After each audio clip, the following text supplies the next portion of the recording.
ইনভেস্টের আগে হোক কিংবা পোর্টফোলিওতে থাকা শেয়ার, আপনি যদি আগে থেকে এই খারাপ সংকেত বা রেড ফ্ল্যাগ না দেখে থাকেন, তাহলে ভবিষ্যতে শুধু কোম্পানিই নয়, সঙ্গে আপনার ইনভেস্ট করা ক্যাপিটালও ধ্বংস হতে বাধ্য।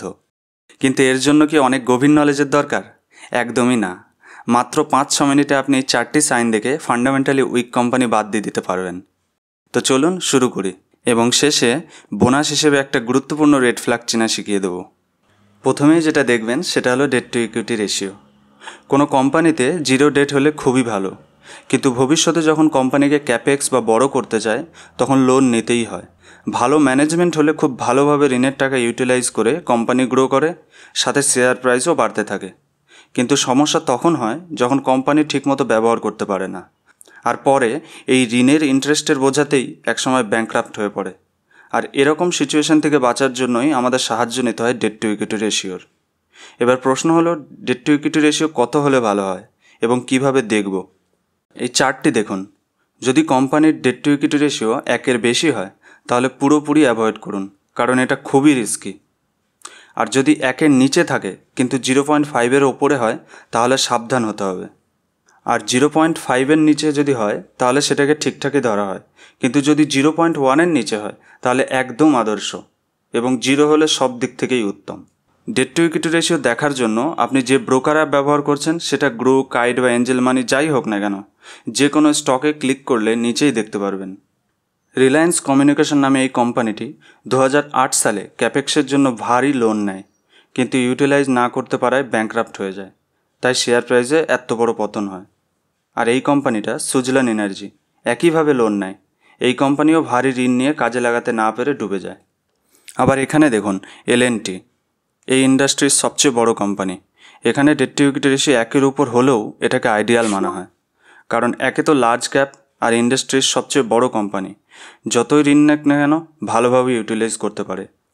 আর এই সেক্টরে ভারী ইনভেস্টের প্রয়োজনও হয়, তাই ডেট টু ইকুইটি রেশিও একটু হাই দেখায়। নেক্সট, সেকেন্ড যে সাইনটি দেখবেন সেটা হলো কোনো কোম্পানির প্রফিটেবিলিটি। কোনো কোম্পানির প্রফিট ও সেল যদি ডাউন ট্রেন্ড বা ভোলাটাইল হয় তাহলে এমন কোম্পানিকে বাদ দিয়ে দিন। কোম্পানি যদি প্রফিট বছরের পর বছর ধরে গ্রো করতে না পারে, তার মানে কোম্পানি স্ট্রাগল করছে, এবং হাই চান্স ভবিষ্যতে কোম্পানি ডুবে যেতেও পারে। সিগনেচার গ্লোবাল নামে কোম্পানিতে সেল হতে থাকলেও অপারেটিং প্রফিট মার্জিন নেগেটিভ, তাই নেট প্রফিটও নেগেটিভ এবং খুবই ভোলাটাইল। এমন কোম্পানিতে ইনভেস্ট করা থেকে সম্পূর্ণভাবে সাবধান হতে হবে। আবার রাজেশ এক্সপোর্ট নামে কোম্পানিতে সেল খুবই ভালো, কিন্তু অপারেটিং প্রফিট মার্জিন 0, তাই প্রফিট করতে পারছে না, এবং নেট প্রফিটও ডাউন ট্রেন্ড। এটা একটা বড় রেড ফ্ল্যাগ। আর একটা কোম্পানি ACPC, এই কোম্পানিতে অপারেটিং প্রফিট অত্যন্ত ভোলাটাইল, কারণ অপারেটিং প্রফিট মার্জিন ভোলাটাইল এবং নেগেটিভ। এই ধরনের প্রফিট রিপোর্ট দেখলেই সরে পড়া ভালো। এখানেই যদি এই কোম্পানিটা দেখেন শিলচর টেকনোলজি, ধারাবাহিকভাবে operating profit up trend, sale এবং প্রফিট আপ ট্রেন্ড, আর নেট প্রফিট মার্জিনও। ফান্ডামেন্টালি স্ট্রং কোম্পানি এইভাবেই চিনতে হয়। থার্ড যেটা দেখবেন সেটা হলো প্রোমোটারের শেয়ার বেচে দেওয়া। কোম্পানি সম্পর্কে সবচেয়ে যে বেশি জানেন উনি হলেন স্বয়ং কোম্পানির মালিক, কিন্তু কোম্পানির মালিকই যদি শেয়ার বিক্রি করে দেয় তাহলে এটা একটা বড় রেড ফ্ল্যাগ। কোনো কোম্পানিকে আমরা তখনই ভালো ভাবতে পারবো যখন ওনারের সেই কোম্পানিতে বেশি শেয়ার হোল্ডিং থাকবে, আর সেটা অবশ্যই 60%-এর উপর হলে সেফ ধরা হয়, আর মিনিমাম যেন 50% হয়। তার নিচে হলে কোম্পানি অ্যাভয়েড করা উচিত। কিন্তু যদি এমন হয় যে ওনার 50 থেকে 55% হোল্ডিং, সাথে FI আর DI 10-15% হোল্ডিং আছে, তবে কোম্পানি সম্পর্কে আরও যাচাই করে দেখতে পারেন, এবং সেই সব কোম্পানিকেও বাদ দেবেন যেখানে পাবলিক হোল্ডিং 50%-এর উপরে আছে। যেমন ভোডাফোন আইডিয়া কোম্পানিতে 2022 সালে 75% হোল্ডিং ছিল, কিন্তু তারপর থেকে হোল্ডিং কমতে কমতে 25%-এ দাঁড়িয়েছে। আবার DCX সিস্টেমে 2023-এ 72% স্টেক ছিল, কিন্তু বর্তমানে 57% স্টেক এসে গেছে। এগুলোই রেড ফ্ল্যাগের সাইন। এমন হোল্ডিং প্যাটার্নে ইনভেস্ট করলে ভবিষ্যতে ডোবার আশঙ্কা থাকে। এই কোম্পানিটিকে লক্ষ্য করুন, JB কেমিক্যালস। সব ক্ষেত্রেই যে প্রোমোটার শেয়ার বেচে দিলেই খারাপ হয়ে যায় তা নয়। যদি দেখেন প্রোমোটারের স্টেক ফরেনকে বা মিউচুয়াল ফান্ডকে বিক্রি করে দিচ্ছে, তাহলে সেটা কোনো ইস্যু নয়।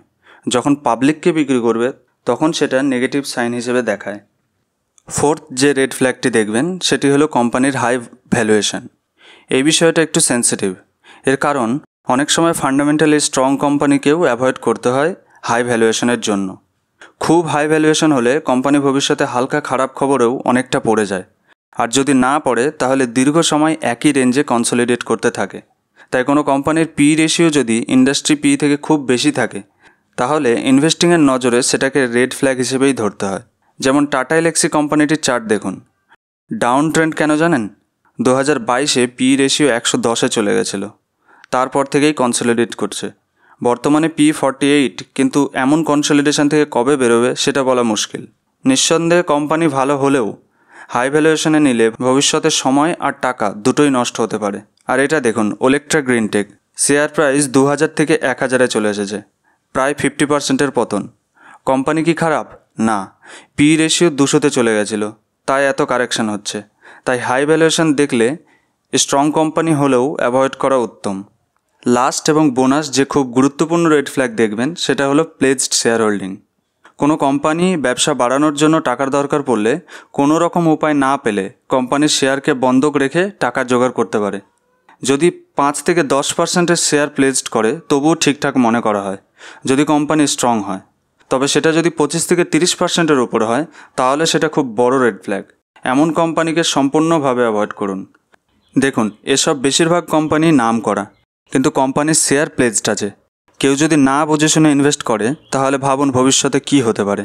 হ্যাঁ, এমন হতে পারে কোনো কোম্পানি ভালো ব্যবসা করে আনপ্লেজড করে নেবে, কিন্তু আমরা রিস্ক নেব কেন এত বড়? মার্কেটে সবসময় ভালো কোম্পানি অ্যাভেলেবেল থাকে। তো আজকে যে কটি রেড ফ্ল্যাগ নিয়ে আলোচনা করলাম এর মধ্যে দুটিও যদি কোনো কোম্পানিতে দেখতে পান তাহলে কোম্পানিতে ভুল করেও ইনভেস্ট করবেন না। আশা করি এবার থেকে এরকম রেড ফ্ল্যাগ দেখে চিনতে পারবেন।